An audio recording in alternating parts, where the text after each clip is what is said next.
ज्योति सिंह पर आई एक और नई आफत। नमस्कार दोस्तों, मैं सुजीत कुमार और आप लोगों को हमारे चैनल भोजपुरी नेशनल न्यूज में स्वागत है।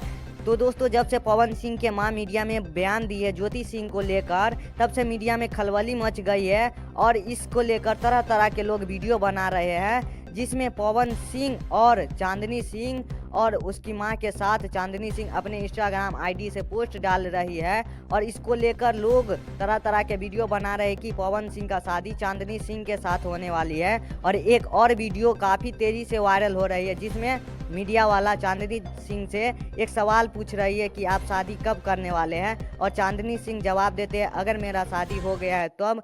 इसको लेकर लोग समझ रहे हैं कि सच में पवन सिंह और चांदनी सिंह के साथ शादी होने वाली है। तो दोस्तों, यह वीडियो पुराना है, जो कि 1 साल पुराना है। यह वीडियो वायरल हो रहा है, यह 1 साल पुराना है, ऐसा कुछ नहीं है। ये फालतू का वीडियो बनाया जा रहा है। पवन सिंह ज्योति सिंह के साथ ही रहेगा और ज्योति सिंह पवन सिंह के साथ ही रहेगा। मात्र